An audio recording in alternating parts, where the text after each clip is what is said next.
Hello, John. Hello, Oliver. Hello. So we're going to talk today about farm produce or farm food in Ireland, and there's a few areas there where the farmers are not getting a good deal. So if you want to go ahead maybe and Yeah. explain that to us. Yes, well, um, farmers that produce have cows, and they have to be milked, and they have no machinery for to do that. It used to be done by hand, and sometimes a tough old job, like doing this. Ink under a bank 10 down forward. That's what an old saying, and that meant your hands 10 fingers down forward, making the cows, and that's the way they did it years ago. But So we marched on, and could you just eh, say that again, John? That was very good. What was that? Did you uh, say? uh, ink under a bank, 10 down 4. I used to put that puzzle to people, even farmers, and they didn't know what I was talking about. But what it was is ink, milking a cow Okay. under a bank. They mightn't be in the shed. Sometimes they had to make them outdoors, and Okay. they'd have to be careful because a cow can be jittery, lad. And his tail, if it would flies in the summer, he's wagging his tail, and you get a clout in the mouth You from would. his tail. Hmm. No, they are talking about. And your Aunt Mary was a great farmer and had a great love of the land and animals. And this is what farmers have, because oftentimes years back it was a very social sort of a place because neighbours helped to bring in the hay and cut potatoes and that bring up the potatoes because I often had a couple of acres, and the big potatoes was for the table, and small potatoes was for the pigs and that, and they were able to store them by digging trenches, and this is what farmers did.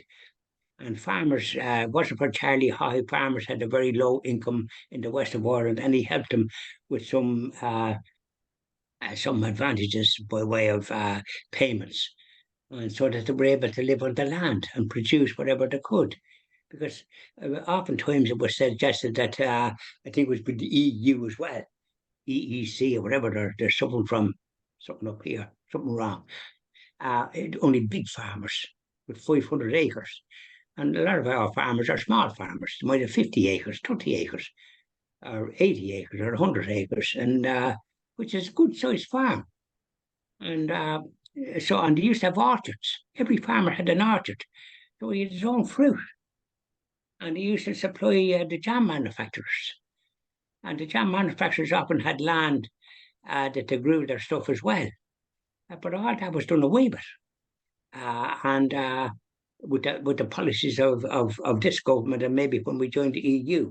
But suffice to say that farmers have been under attack. And don't forget, there was one time, I think, when Charlie High was Minister of Agriculture, there was farmers marching to Dublin and sitting out morning, noon, and night. Well, John Malone, Decent. I can tell you a story now, okay, what the European Union did, okay, to my aunt, okay? And Yeah. how they put the small dairy farmer out of business, okay? So my aunt had 60 acres, she had 45 cows, and then of course in February, March, April, she'd have 45 calves. So she'd have 90 animals, you know? Exactly. But She would. so what happened was the European Union, okay, started giving farmers lots of grants in the 1980s, and they favored the big farmer. That was the whole purpose. They wanted factory farming, okay, and they didn't want the small Right. little lad, okay. So what they done was they started raising the standards of cleanliness on the farm so high. So you'd have to have slatted units for the cows. Everything would have to be hosed down.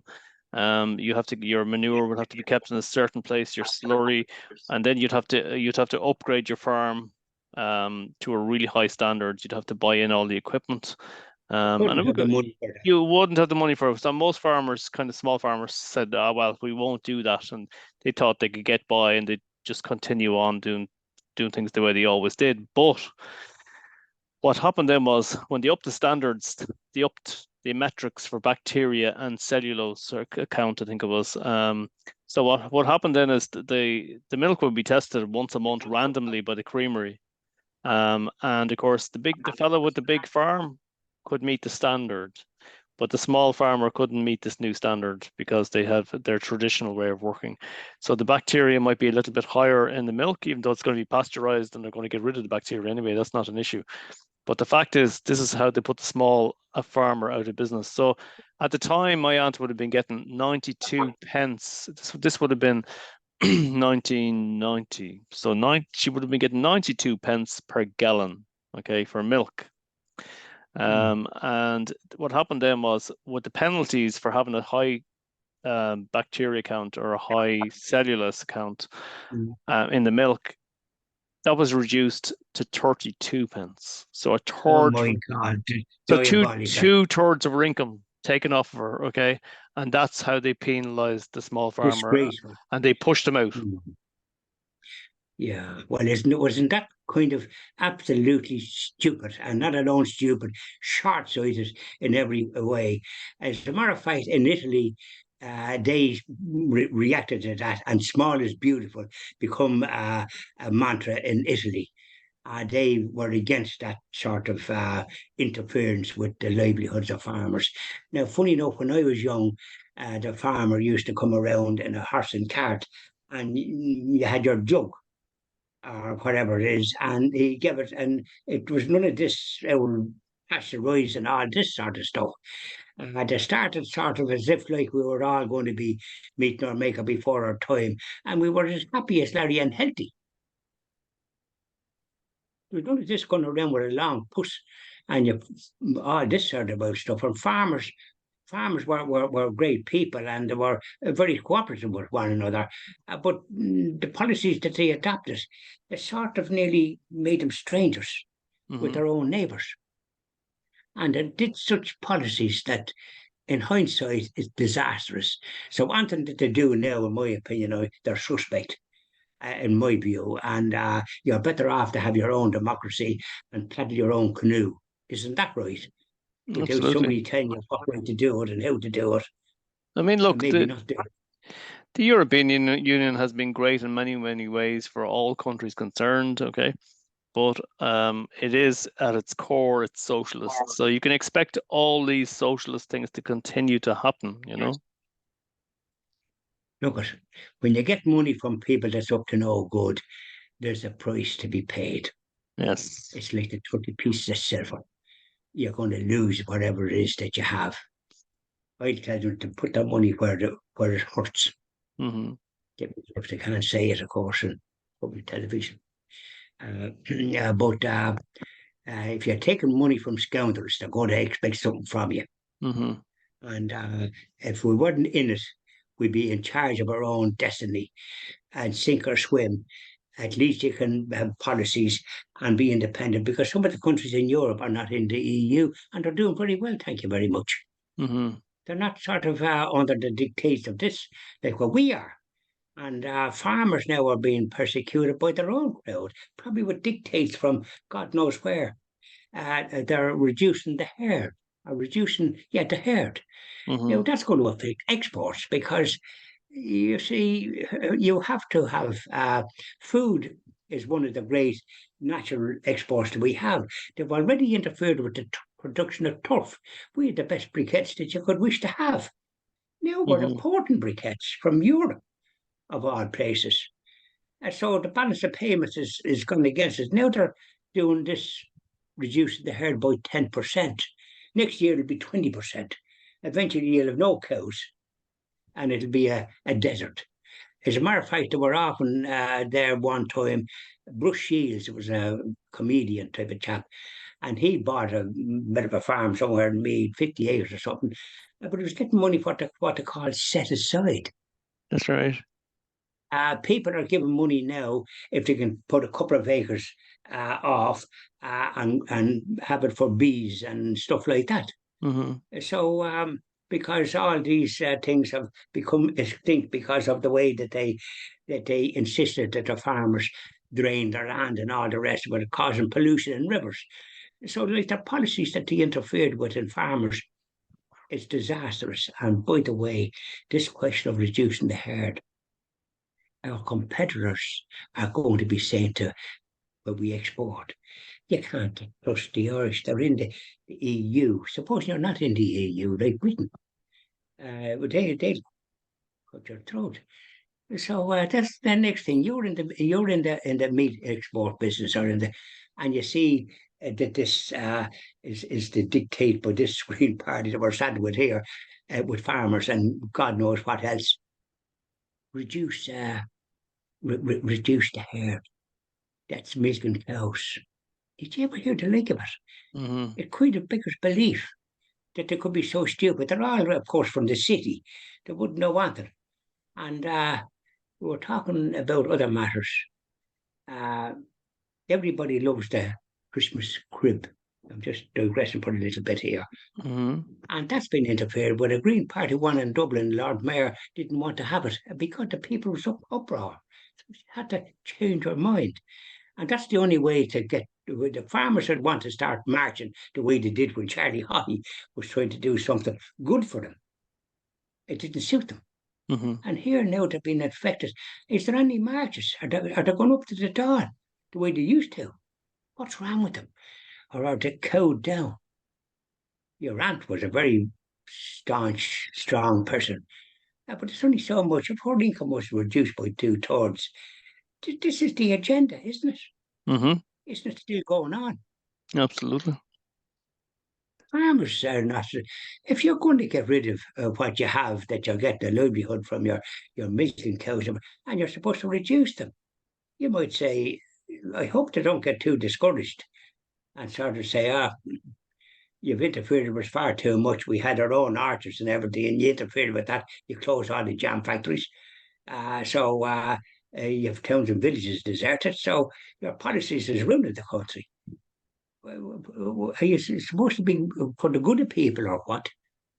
I'm saying that the farmers is only one aspect. There's other aspects of society that are interfering with the education of children that we were talking about. So people now are going to have their own schools without any interference from that. They won't take a pardon from them. It'll be the people themselves supporting it.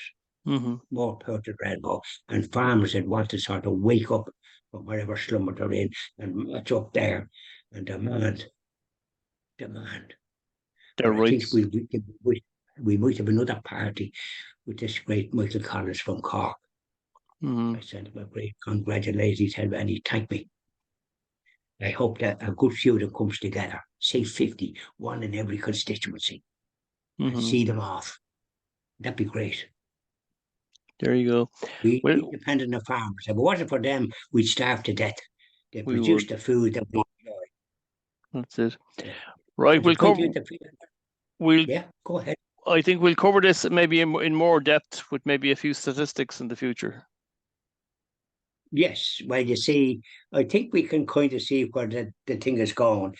You know something? I often think statistics, I get a pain in my head with them because when you're going about, you know what's happening. Yeah. I remember when I was doing the dog food, uh, the crowd that had the monopoly, American crowd owned by the Mars crowd, and they owned Pedigree Pet Foods, and they were reducing their prices. Yes, sorry. But had a contacts on Commission Dumpala, the Dumpy Commission, and managed to bring a good case and to put an import tax on them or something because they were dumb. And by God, that taught them a lesson. Mm-hmm. Yes, sorry. So we had some ways of dealing with people that would do things like that, and we need that again because now they're interfering with our own, and the same as they're interfering with our Catholic faith that we were talking about. They're interfering with all aspects of our life, and you see the towns and villages deserted because of their policies. Post offices no longer there; you have to travel.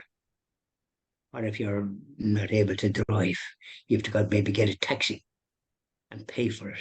And maybe a few of you might join it so you could share it. People that's getting on in years, perhaps living on their own, not as agile as they were. And this is what's happening. Mm-hmm. Sorry. So we have a lot to do to sort of bring these things to the attention of people. That this is a very dangerous thing. If it doesn't affect me, I don't care, but it does affect you. Hmm. How come suppose you don't get enough bread? The production has gone down because they're not getting the raw material, or maybe they have to import it, and the duties and the price has gone so high that you couldn't. You'd have to get. You could only have a loaf of bread maybe once a week. You know what I'm Hmm. saying? Hmm. But these things can happen because if we're dependent on imports and they're closing our own production facilities, and then the cost of the fuel going sky high, they want to bring in. I don't think they can have boats that's going to be electric. What do you think? Will boats be able to plug in somewhere and be electric? I don't think They so. have to use not at all. I know years ago there was fellas rowing boats, slaves mostly, and and so I mean, what are we coming to now? Boats and ships are going to be paying a fortune for whatever fuel they use, Hmm. and it'll be fossil fuels they'll be using. Or would they now have to get sailboats, sails and have no engine? We don't know what's ahead of us, do we? We don't, John. We don't. Right. So look, So it's the farmers I'm worried about.